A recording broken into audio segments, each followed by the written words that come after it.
Hey, what's going on, everybody? Today is April Fool's Day, but that doesn't mean we're not having a show. It's April 1st. You're listening and watching the Daily AI Show live. And today we are talking about the AI race to instant results. So before we get into that, let's talk about who we have here today. We have Junmi. Robert is back with us. We're excited to see him. Andy, Beth, and I'm Brian. And I think that's probably who we have today. I think Carl's got, we were just saying, on has a holiday day up there in Canada. And Aaron, I believe, is out today as well. So, all right, first day of April, Q2. I'm excited about it. I work in sales, so like there's always like a refresh of everybody when it's in sales. It's like, all right, it's no longer Q1. That's over. Go into Q2. So it's like this sort of restart today as people get going. But on this topic, what I was hoping we could talk about is we've seen over the last really few months, once we got past the wave of in 2023 of, oh my god, you can text something and it can create an image, and we're like, I don't care how long Midjourney takes to do that. It could take 10 minutes. It's still cool as hell, right? And then you start to get really used to that, and you're like, well, I don't know if I want to wait 10 minutes for this brand new image that I didn't have to create myself. That seems long, and like, how can we get it faster? How we can get faster? And now there seems to be this just full-on sprint, this race, hence my picture here, because this is what it makes me think of, is just a sort of full-on sprint towards faster results. And we're seeing it now with, I think, some really cool tools. And I don't know, there's been some recent ones in music, recent ones in video, and definitely in image, where I think we're used to seeing it more often, that I thought would be cool to talk about today. So that's sort of where my brain was coming into this. But what have you guys seen? Is there any like tools that are sticking out to you to like, holy crap, that's fast? Whereas maybe, in the past it was taking a minute or something like that, Well, the holy grail of that is to have real-time video editing. Like, you're watching the video and you type in something and it changes as you're watching it, right? Right. That's really fast. And that's, I mean, that's how many months away are we from that, Andy? What do you think? A year? I've actually seen demonstrations of that sort of thing. Hackers basically putting together systems where they're manipulating an image in real time.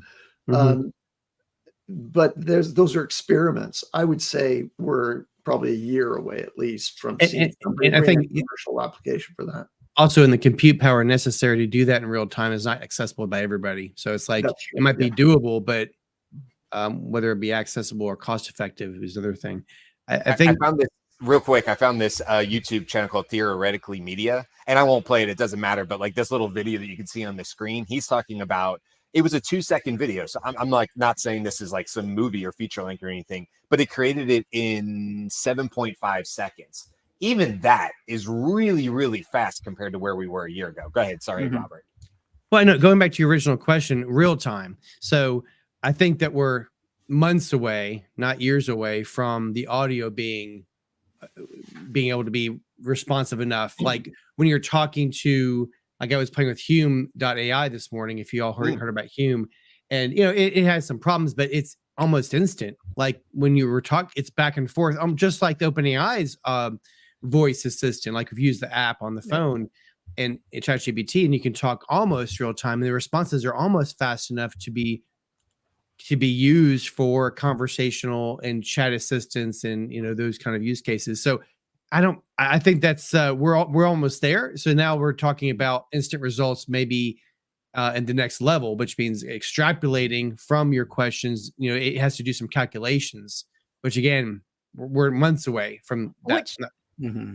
Which Hume does in a really interesting way, because Hume adds filler. Right? Hume is like doing some analysis on how you feel, but Hume is sort of doing, well, that's a really interesting thing. And now I'm going to ask you a question.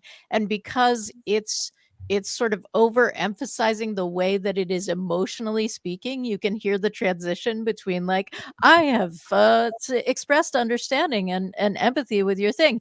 And now I have a very exciting question, right? Like, I didn't know it did that. That's actually pretty funny. It kind of stalls a little bit in order to get to the answer. Just like humans do, right? Just like humans do that with filler words and and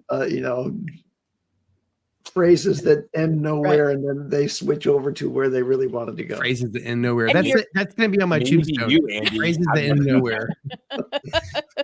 I think the my main takeaway of just this theme in general is both in video and audio is the strive to get and it's the theme of the show, instant reaction is for that communication, that even flow of communication back and forth, right? So we've seen the latest the latest methods help us generate images at like essentially 16 images a second and things like that. Right. And so if you think that film is at 24 and video is at 30 frames a second, and that's what most of our motion content is, we're just right there on the cusp of being able to generate all of that video in real time. And I think that's the key term is real time. You lower the latency. If you lower the latency of voice translation, the new voice engine tech that OpenAI talked about a couple of days ago, about able to do live translations with accents, so you can keep your accent, but so it is your recorded voice. So if you take yourself as an example, you can record your voice and you can have it speaking another language in your accent. And so what they're talking about is your accent is your natural inflections, so it sounds more like you while it's being translated to give a more visceral experience. So you combine those kinds of innovations with being able to create video on the fly based upon your input. I think we're going to see a real big change in creative. And honestly, Jimmy, workflow. that's where my brain is kind of stumped. I obviously I'm not smart enough for this, but I feel like the technology is at the first point in a while has gone faster than the creative's ability to actually do something with it. Like if it gets to a point where all that stuff is happening, I can't visualize use cases that hit a brick wall, right? I'm constantly impressed by what is capable, what's going to be capable, but I don't know how they're going to use that. So I guess to take this whole conversation to the next step, AI race instant results. How is that going to manifest, and how are we going to push the bounds of even that? Like, sure. It is. I can give you a couple examples. So this is what I'm imagining.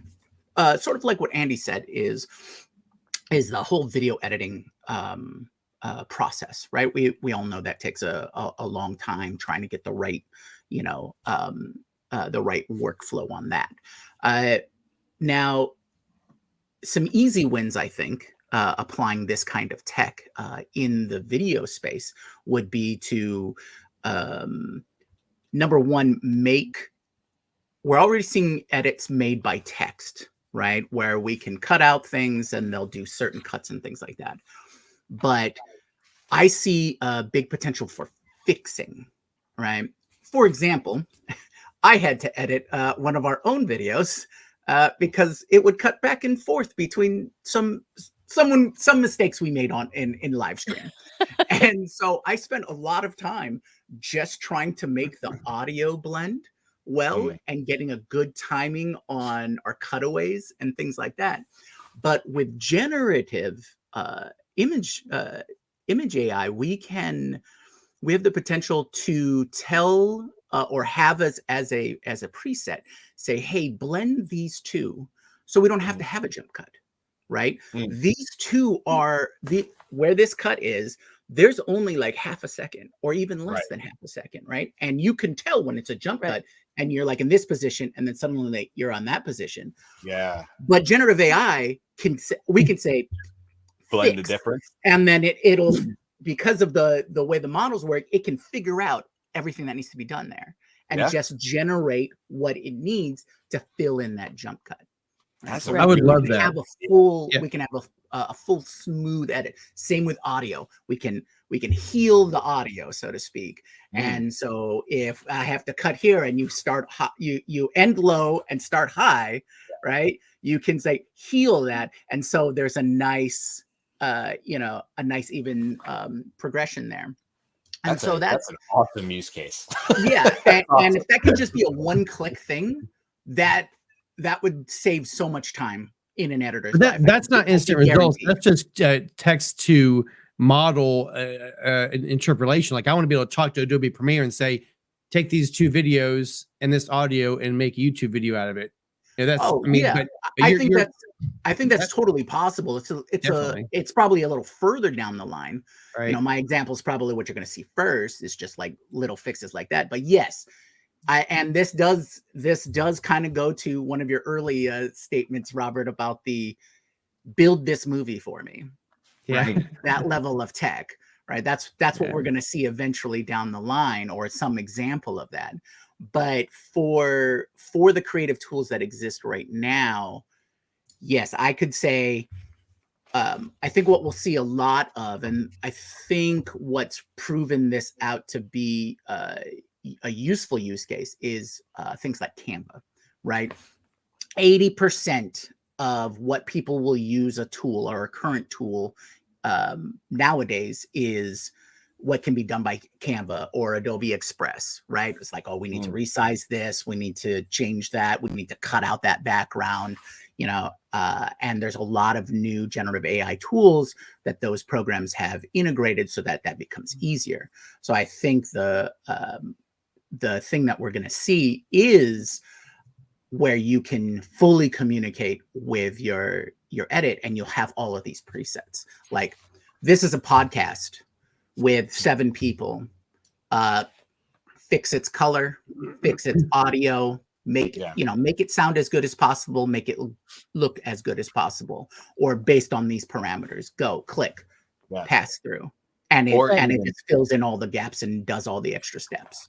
And oftentimes, like we do in when I do ghostwriting, I'm usually building it off of other samples. So for instance, if you have a certain style or tone for your podcast and you want it to sound like a Lex Friedman podcast, so you want it to sound like something, and you just like the way it sounds, the pacing of it or whatever, you probably could also import examples and have it automatically flush right through your podcast to match the style and tone of others, or just previous, like you were saying, Jimmy, a consistency. We're pretty consistent on this show as far as our style and tone, but like you said, audio levels different, different people come in with different mics, different backgrounds, all that kind of stuff. So just to be able to say, hey, here's 5 samples of what we do in AI all the time, Fusion. Here's 5 examples of it, the best I think it sounds. Now make sure everything going forward also uses that, which is really no different than using a Fusion example. So what we're talking about right now are a lot of things that take a lot of compute time. And many of the things that we're imagining happening because of accelerations in compute performance in AI, happening in a very, very short period of time and almost in real time. There's a race underway. And I think the topic of today's show is about what's happening in that arms race to accelerate model and compute and cloud delivery performance of AI applications. Now, one of the things that can solve that, the problems that are created by cloud infrastructure latency is just putting it down onto the device, like tuning a model and putting it locally so that you don't have to worry about cloud, network topology problems that are causing, collisions, and, you have to wait because there's thousands of people using it at the same time. Instead, if you have it on your own device, that's really, really good. And so can we talk about that, Andy? Like, what are the bottlenecks and barriers to make that happen? So going back to the AI race, instant results, what is the next frontier to make it instant results, and what's keeping that from happening? Well, I think there's 3 big areas where this is happening. So first of all is cloud infrastructure, and Microsoft and Meta are both planning major changes to their provisioning of cloud infrastructure. So you got to know that Amazon Web Services is as well, in order to optimize for AI type workloads. So there's all kinds of things that can be done there that are way beyond my operational experience. But the people who do network ops are working on changing their infrastructure in their data centers and their network arrangements, like content delivery networks, to optimize for AI. There's a related thing called edge computing, which is moving the processors to the nearer to where the application is being delivered. And there's some really interesting advances that are happening in edge computing, where shrinking a model down to the size where it can be placed on a chip, Right. and putting the chip into like a cell tower might make it possible to remove some of that sort of the collisions that happen when you're trying to work with a central data center. Instead, you're actually working with something that's much more local and it's running off a chip. So that's on infrastructure, the infrastructure side. We've talked on the show about model merges, which like refine a model down to a much smaller size, but while retaining the capabilities of larger models that had been trained for the merge. So now you get smaller models, and the smaller model just simply means it's going to be faster, because you don't have to flow the token the token delivery of the query at inference time through a very large model. It's going through a much smaller model, and so it's going to have much faster performance. So those are the two areas. Then the third one is at the chip level. So we've seen Grok, the special combination of a large language model and a chip, which they call, I think, the language processing unit, which is dramatically faster than what you can get with an NVIDIA GPU and one of the cloud-based large models. So you see, you kind of get this picture of the chips getting better, the network arrangement to support AI computing is it being improved, and then the models are being refined and customized for specific applications, all the way down to the point where I'll give you an example. Just this weekend, I'd come across an old hard drive, and it had a bunch of photos that I hadn't seen in a long time. So I was really doing the nostalgia trip, and I wanted to enhance some of those some of those images, right? Because they were done way back when, digital cameras were poor, or they were done from, snap cameras or whatever. And so I was looking online for different ones. Well, almost all the image photo restorers / image enhancers, they take a long time to produce the enhanced image. You upload the file, it's almost instantaneous, and then you say, okay, process. And then it's about a minute, like 30 seconds to a minute to add some detail to that thing. Now, you can buy an AI that's been designed to run on your computer. And there, it's not going to wait, but while it goes up to the cloud and goes in through their servers and so on, it's just going to run on your computer. So I'm teasing myself with the idea of buying one of those, but I'm nervous because I don't know whether that's, like if I'm going to buy one as a piece of software for my computer, I'm not sure I've got the best, latest, greatest AI that's going in there, or just somebody else's code that does some enhancement routine. You can try Gigapixel for free. So go to Topaz, download it, see if it works for you. It's true. I want to say a couple things. One is that it's not just hackers who are doing instant image. If you go to Krea AI, KREA AI, you'll be able to do the instant picture based on your prompt or based on what you're drawing, I believe. And the second thing is we've talked about running it locally, but we're going to see in June Apple's version of Siri, which is AI running on the device. And so we'll see, at least that's according to the rumors, and the rumors are likely to be accurate in this context. And so I think part of what we're getting as we're getting smaller and smaller, or getting faster and faster, is now we can carry them with us. I'm also wondering if this is like, if this is going to be like the third running show in a row that Junmi's going to mention, please have Raspberry Pi as a device that I can run all my stuff with. So I think that those are really important. But I also want to say Grok has like this giant reputation of being like super fast, and it shows you how fast it is. It gives you the little stats. Experientially, it does not feel dramatically faster than Perplexity to me. It feels and like I cannot with ChatGPT's timing at this point in time. Like I am not sure. I'm just super Right. spoiled at this point. Like I'll go make coffee. You think about it and give me Yeah. one word at a time for Look, we give Gemini a lot of crap, but Gemini is very fast. Gemini Advanced is very fast. Yeah, like it's and accurate, I would say, in a lot of cases. And I know we kind of dog on Google a little bit, but Gemini Advanced is also like it's up there. And then when you go back to ChatGPT, if you bounce around enough, you can definitely see the difference between what ChatGPT is. But interesting, we should make the distinction. If I use GPT-4 in the playground, it's damn near instantaneous. true. It's ChatGPT and the interface and probably how many people are using that simpler, That's true. easier interface. But if I use the model GPT-4 and I run it through the playground with no bells and whistles, it's immediate. And it's been like that, if you think about it, Beth, for well over a year. Like the playground really never hiccuped, you know. And so that's how we're running Grok, right? Like we're Yeah. interfacing with Grok in the playground as well. Exactly. I did want to share like one or two things really quick that I thought were cool. One in images, one in audio, just to talk about two different places where we're seeing a lot of speed here. So we sort of hinted around this, but I want to share something that just came out in the news. Like 3 days ago, maybe a little 4, maybe it was at the end of last week. So I'll just show this really quick. This is distribution matching distillation, also known as DMD, which sounds really cool. And this came out of some MIT researchers. No shock there.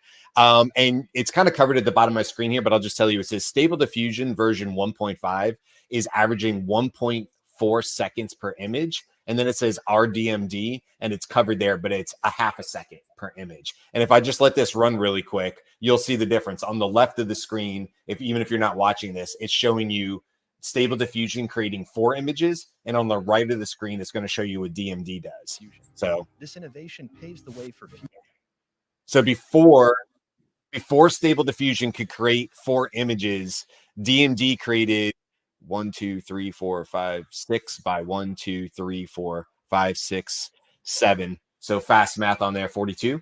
42 images before Stable Diffusion could do 3 images. I mean, that's crazy. so that's just in the last couple of days. That's why I'm talking about like this. Funny enough, this came out after it already decided to do this show. And sometimes that just happens with AI, where something just lands in our lap and we're like, oh, that's exactly what we want to talk about. And this is one of those things from MIT. So we'll have to see, back to what you were saying about Andy, about the models getting smarter. And there's a whole bunch of research you can do about distribution matching distillation. If you really want to dig into details and what is that? Why is it different than regular diffusion? And all the other things that go into images. So that's one of them. I feel like this is a rabbit and hare. What is it called? Rabbit and turtle and hare kind of situation where speed in some instances, I mean, because we want quality and we want not just quality, we want it to be actually what I want. So the speed at which it can respond with a proper image based on what I'm telling it. So I find Midjourney's difficult at trying to meet for me to get what I want out of it. It's like, it doesn't do what I want. It's really good quality. It's super realistic looking and it's fast to some degree. That was fast. All those images are fast, but to what end? Why would that be helpful? I mean, I'm not, no, that wasn't your point, but I'm just trying to think through the idea of instant isn't always the end goal. It's instant and quality, right? Especially to your point, Robert, if you want consistent characters, like I just used that and I think it was a bunch of parrots or birds or whatever. But let's say you were creating a story and consistency of characters was more important to you, that they all didn't look different, that the bird looked like the bird every single time. Who cares how fast it is if they're 42 different birds? And you're like, that's zero help to me whatsoever. So I think you have a really valid point. Like, it depends on what your end goal is. Do I need a really quick image or don't? So this is Loudly. This is one. Suno, I think, is another one of the audio ones, and there's other music ones as well. Now I shared the tab on here, so we should be able to hear the audio. So this is not instant, but it's progressing that way where you can now create net new songs, 30 seconds plus, and you can adjust in Loudly, you can adjust just about every different piece and part from the instruments to the key to the tempo to merging two different types of music. And I think the way I looked at music is I was kind of like, meh, like the AI stuff. I wasn't really just like, I was like, it's fine. It does what it needs to do. I will tell you, I would actually listen to this song. I'm just going to play it. I'm not going to play the whole thing, obviously. It's just called Easy. Somebody created it. It actually has vocals. To the best of my knowledge, those vocals were probably added after. I don't know that Loudly will create AI vocals. If it does, this is, to me, exponentially even more impressive. So I'll just play a little bit. It has an option for vocal. It does, but I wonder if it created it with that. Can you guys hear that? Were you able to hear that sound real quick? Yep. Go ahead. Okay.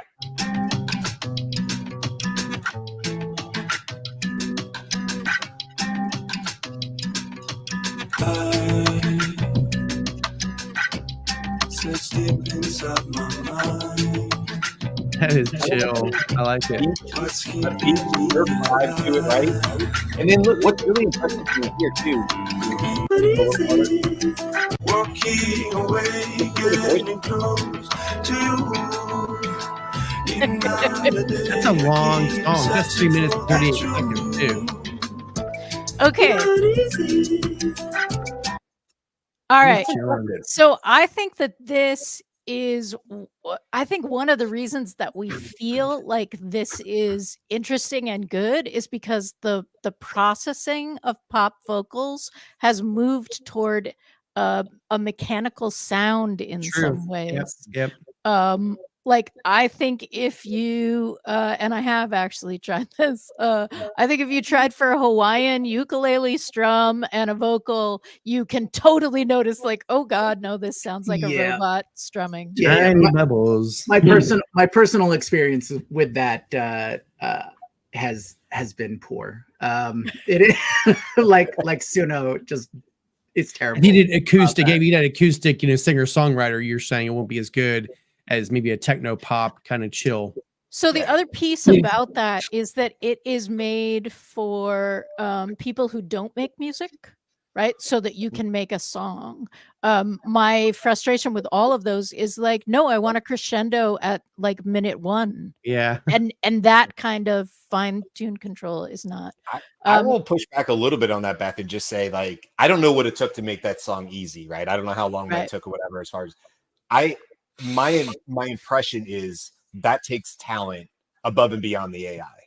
I think if I went into Loudly right now and tried to recreate that, I would actually have trouble doing it, which is a good, going back to what we always say is like, you still need industry expertise. I'm imagining somebody has to have some decent understanding of music and whatever to do this. So I'm going to say music production, it helps, but it's not in a composition kind of way. Right? Like you can't get in and fine tune those individual pieces. We have not mentioned, and I feel like we should, in terms of device, OpenAI and Microsoft announced that they are creating a computer designed to run AI called Stargate, set to launch in 2028. So don't hold your breath, but like again, sort of moving on the device piece. Similarly, Microsoft has their own inference accelerating chip called Maya, M-A-I-A. It's just better for model training and inference compared to general purpose GPUs that you would get from NVIDIA, for example. And Meta also has their own inference accelerating chip, which is being designed to do things that are quite specific to what the application set is for Meta's AI, including recommendation models. So they have a special chip called MTIA for Meta Training and Inference Accelerator. So that's on the chip side. I think going back to doing their own too. I mean, they're planning on making their own. They basically they're tired of NVIDIA kind of holding them to the fire. Or as information article said, NVIDIA is in the position of kingmaker. They can basically say, well, you get 20,000 chips, you get 2,000 chips, And to speak to the infrastructure update, just heard a story from a couple of days ago that this UK professor in his home lab created a method to to up your bandwidth to like 300 I don't believe it. million Yeah. megabytes a second. Like, so the faster the speed of Using light. Okay. existing infrastructure, fiber optic. But this is also April 1st, so I don't know. Good point. Right. Yeah. But that reminded me that University of Pennsylvania has a silicon photonics chip in development. Photonics meaning it's like optical fibers inside the chip rather than electric circuits. So it's a light-based chip, which is faster. Like electrons don't apparently move as fast as light does. Light collectively gets through the chip faster. So there's another chip development that could dramatically increase the compute speed for all of us in AI.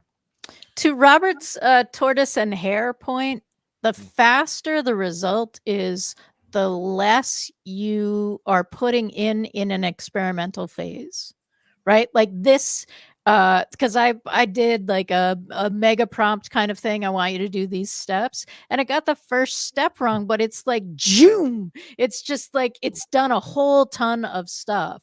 So and you can't, like on ChatGPT, it's only got through the first sentence. You can stop it, and so that kind of piece, I think, is gonna